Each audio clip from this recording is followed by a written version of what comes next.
just kept preaching and closed it out.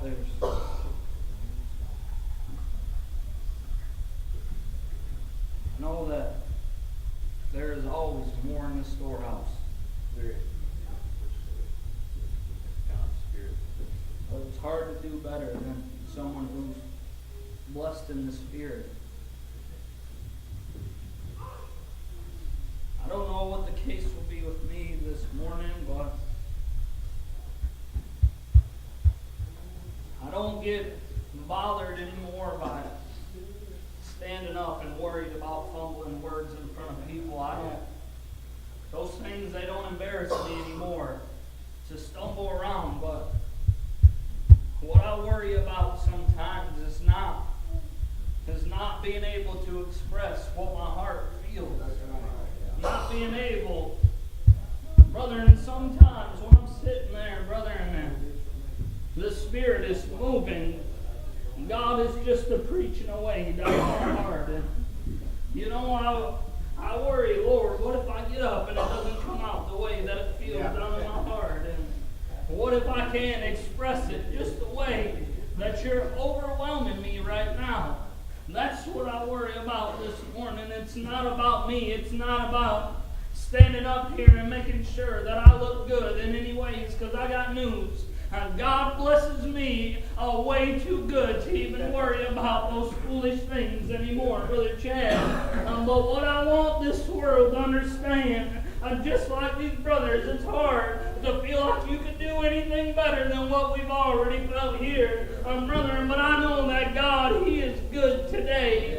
And I know that we live in a world that's lost and it's dying, and that it needs God more than they even understand how much that they need God today. And do you know a long time ago, when Adam and Eve had their first couple of children, that it said that Cain, that he was a tiller of the ground, and brother, and that Abel, that he took care of the flock, brother, and there come a time that Cain, he took of his fruits, brother, and he began to prepare an offering to the Lord, and he gave an offering to God. And it said that at that same time that Cain, or that Abel, he also took of the firstlings of his flock, of the fatted thereof, and he prepared his own offering. And it said that God, He looked down upon Cain's offering, and it said that it did not please Him. He didn't give the best. Brother, but He looked upon Abel, and it said that it pleased God when He looked upon his. And it said that Cain's conscience was changed against him. And God, He looked at Cain and He began to speak to him. And He told him, Cain, why are you so hurt at me? He said like this, and he put it just like this. He said, if thou doest well, shalt thou not be accepted. Yeah. He said, but if you don't, but if you don't, he said, sin lieth at the door. Yeah. Brother, and he said, the way he put it was, Cain, do you not know that you can change this at any time that you want to, if you would just take an offering up? I got news. This world here, it only wants to give just enough to please itself.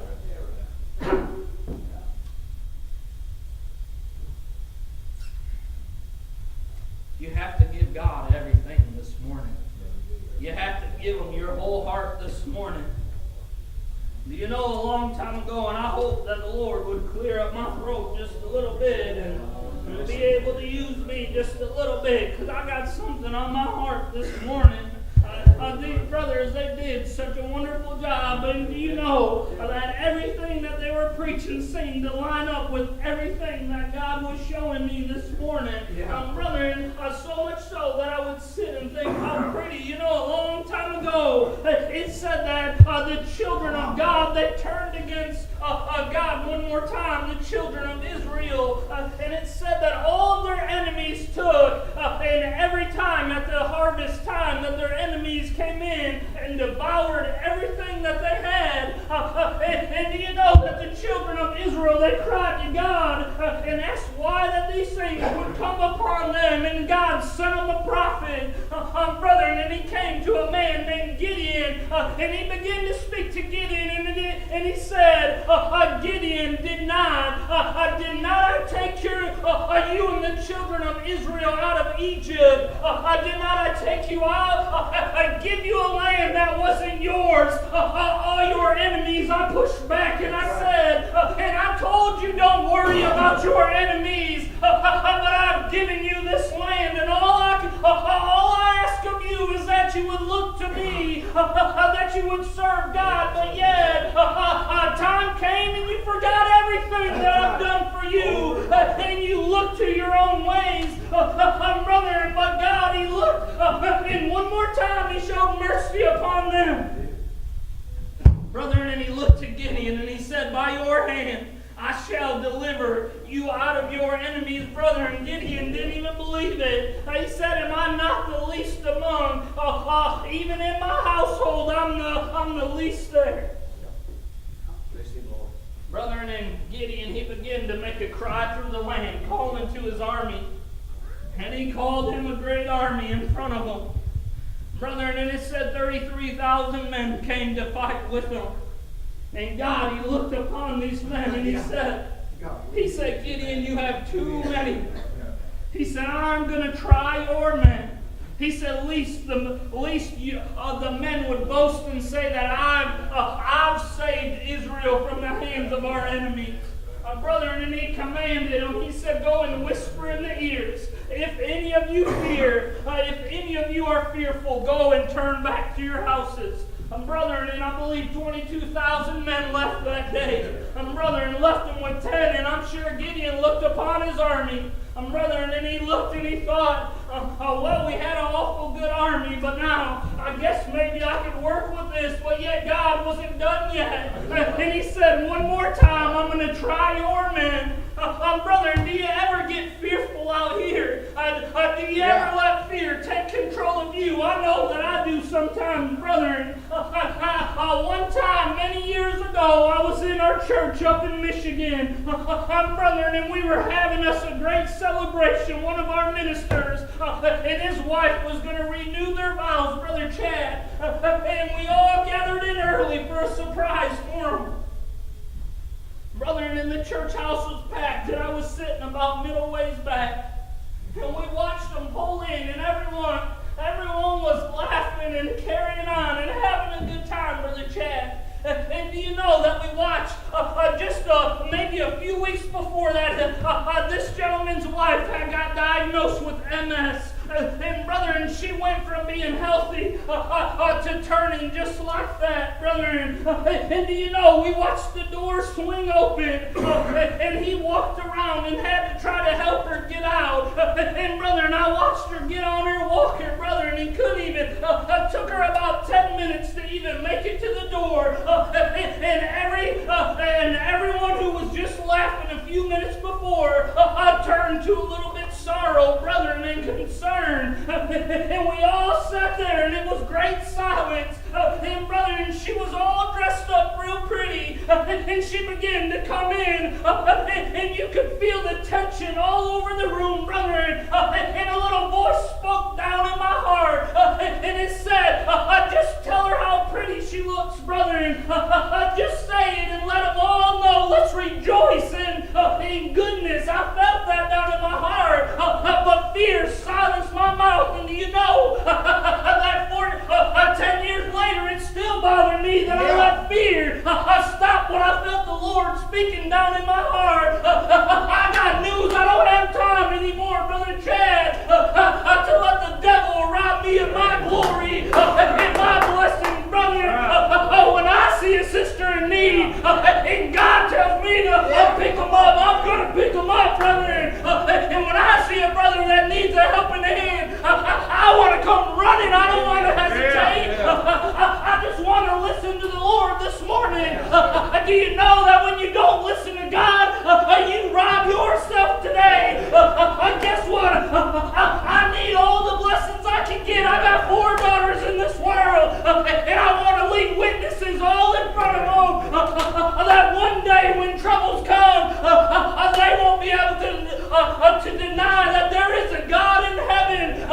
just looking down upon them. My God, He is real today.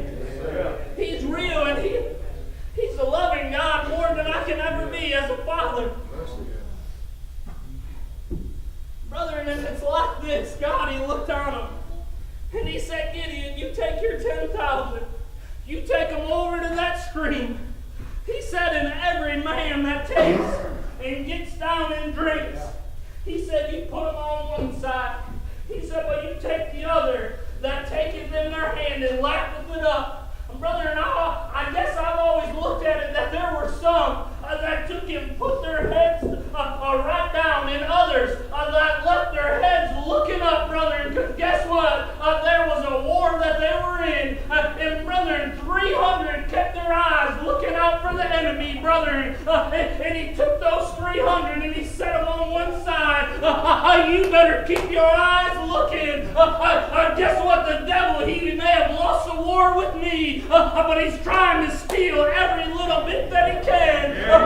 Brother, and he's trying to rob me. He's trying to stop me from helping you, brother. He's trying to stop me from getting up here and preaching. But thank God, He's always been able.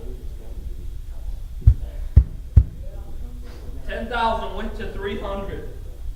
Right there, and Gideon, he still was fearful. And God spoke to him, and He said, Gideon, if you're still fearful, He said, the enemy's camp, you go sneak down in it tonight. He said, if you're scared, go ahead and take one of your servants with you. And brother, and he took his servant, so I guess there must have been fear all over him. And brother, and he snuck down in there, and he listened. And he said, 2 soldiers sat there talking. And one began to speak to the other, and he said, I had me a little dream last night. He said a cake of barley came rolling into the camp, brother, and it hit our tents, and our tents began to fall, and the other began to speak up, and he said, that is none other than the sword of Gideon right there. And brother, and Gideon, he listened to that dream, and he knew God was with him. He took those 300 men, and he said, here's what we're going to do. He said in one hand he gave them a trumpet. He said in that other hand he gave them an empty vessel. But brother, and down in that empty vessel he placed them a little light down in it. Brother, and then he divided them up, and he said that everything that I do, he said, I want you to do it. And they all began to divide and begin to get around him. Brother, and then he began to take that trumpet, and he began to blow it. And brother, and he said, when I blow that trumpet, I want everyone to blow. And brother, and they all began to sound the horn, brother, and then he took, and he said that this is the sword of God and of Gideon. And brother, and then he took that empty vessel, brother, and he broke it, and the light began to shine all over. He said, and the enemy began, in confusion, they began to take their swords and fall one upon another. Brother, and what were you preaching about all day? God's people don't even need to arm themselves with the sword. Brother, and guess what? Those men, they had 32,000 down to 3. Guess what? One man only needed to be there. Faith believing, brother, do you know that when I was lost and dying in this world, you were looking at an empty vessel, but I began to cry to one, to the King of all kings, brother, and on account of my sins, brother, and down inside this empty vessel, brother, he placed a great light. Brother, and one time Jesus came and he said like this, ye are the light of the world. He said, let your light so shine that all men could not deny the goodness of God.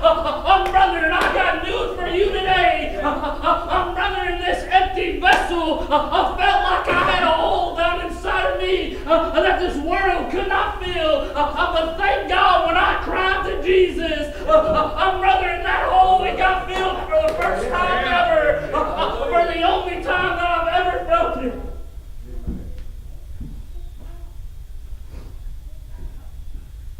Gideon never had to swing a sword. God did the fighting for him, as he'll do for us, Brother Chad. If we would let him. You can't limit God today. You can't make him smaller than he is. If you try to relate him to you and put God down on your level, I got news, you're a limited God today. Because God, He is great. He is bigger than all of us. At His weakest point, He is stronger than any man around. God, He is good today. He said to cast your cares upon me, for I care for you. If you don't know this man named Jesus, if you haven't cried to Him on account of your sins, I got news. It's time today to cry out to Him, to seek Him. You don't have to just take our words for it. Guess what?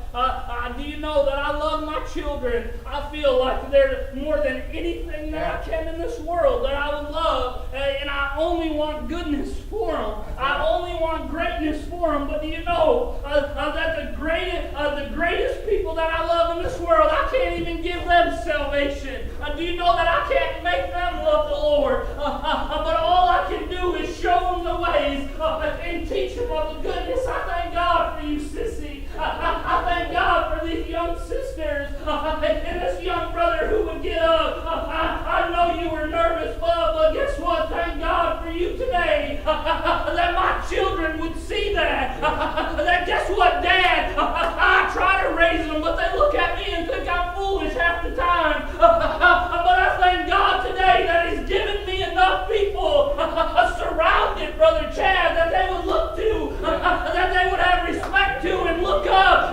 And do you know what they see them doing? I'm trying to sing a church song. I'm shouting a little bit for the Lord and crying.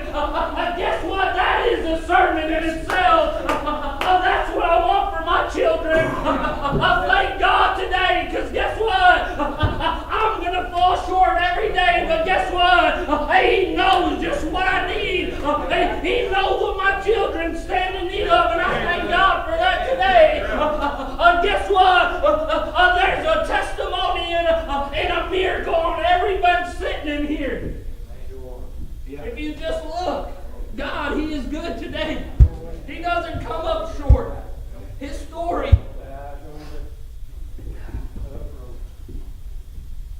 Oh, He's good to us today. Coming up on 14 years, there's nothing I would ever change.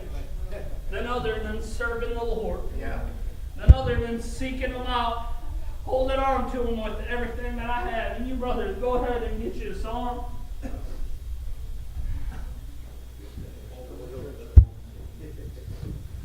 Jesus, He came and He died so that you would have a way to make it back to heaven. You can be saved by grace through faith. He died whether you're going to accept Him or not. He already paid the price of death. Has already been washed for the entire world. But it's up to you. Guess what?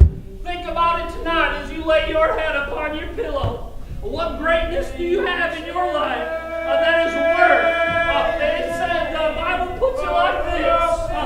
He said, there is no riches anywhere in this world that is worth your soul today.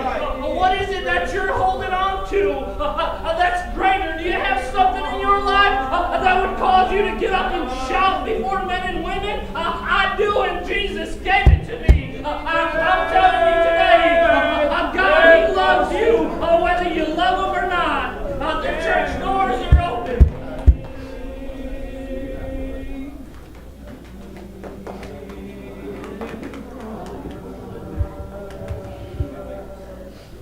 The church doors are open.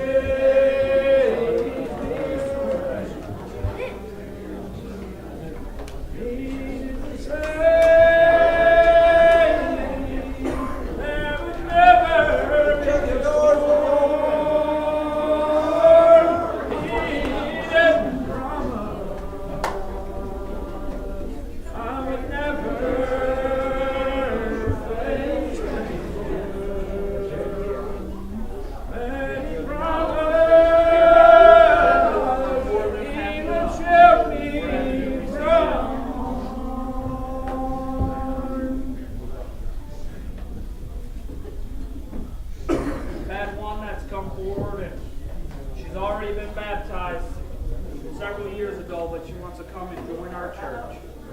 We're thankful to have her. Let's make a move then when we receive my recommendation.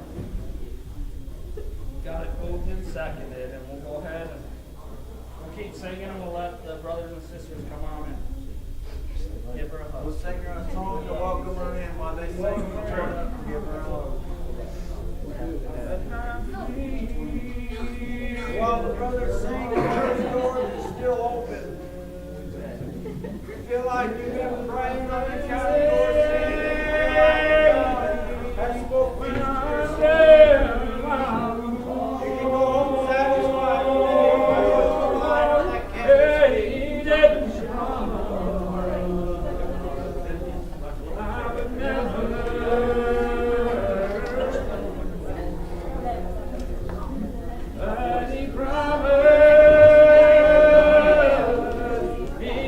Never